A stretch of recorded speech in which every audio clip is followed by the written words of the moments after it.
Pada hari ini juga kami akan melaporkan kinerja data yang kami himpun pada pukul 12.00. Saudara-saudara, bahwa kami sudah melakukan pemeriksaan spesimen sebanyak 248.555 spesimen. Ini kita periksa dengan baik menggunakan mesin real-time PCR ataupun dengan mesin tes cepat molekuler.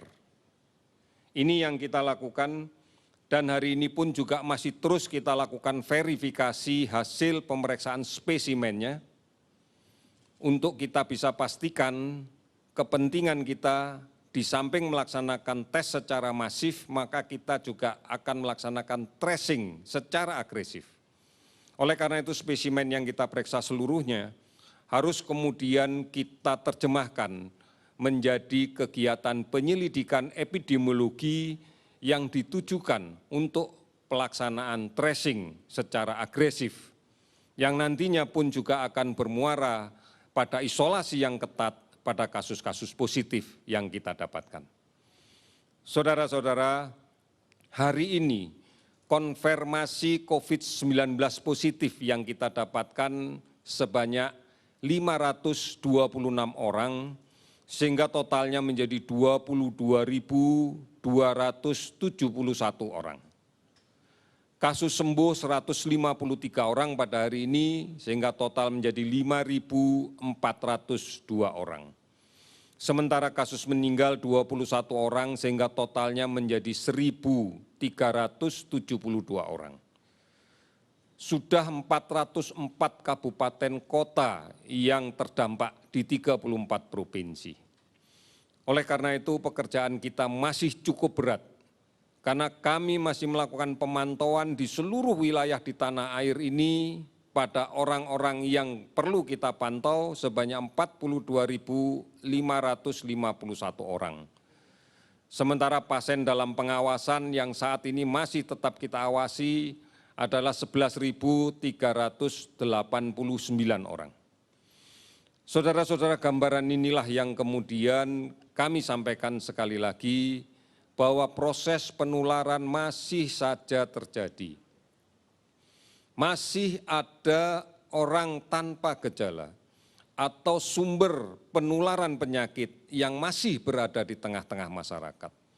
Dan masih ada masyarakat yang rentan untuk tertular ini, karena masih melaksanakan kontak dekat, karena masih melaksanakan kegiatan berkerumun, tidak menjaga jarak, tidak menggunakan masker, tidak rajin mencuci tangan.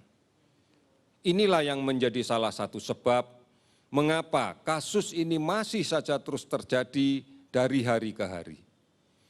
Saudara-saudara, saatnya kita bersama-sama untuk memahami bahwa situasi yang terjadi saat ini perlu diintervensi bersama-sama, perlu gotong royong, saling bahu-membahu, dan memahami dengan baik apa COVID-19 itu.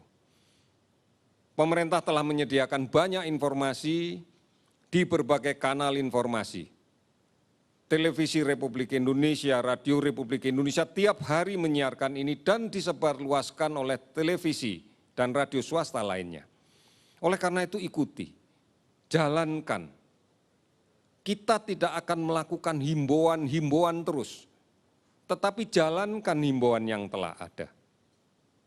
Karena strategi kita sudah pasti putus rantai penularan ini dengan menerapkan pola hidup normal yang baru.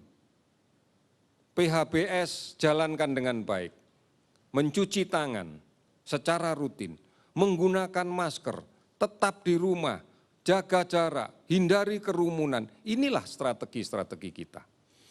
Oleh karena itu, mari kita jalankan ini. Kita harus menghadapinya bersama-sama. Kita tidak bisa bergerak sendiri. Kami berharap bahwa keluarga adalah basis dari perubahan perilaku ini yang secara mendasar. Oleh karena itu, mari jadikan keluarga kita keluarga yang aman, yang terlindung. Sehingga kita juga bisa melindungi orang lain, melindungi keluarga yang lain, dan melindungi bangsa Indonesia secara keseluruhan. Saudara-saudara, mari kita rapatkan barisan kita untuk melawan COVID-19. Karena hanya ini yang kita yakini bahwa kita bisa menjalaninya. Kita pasti bisa. Indonesia pasti bisa. Sekian, terima kasih.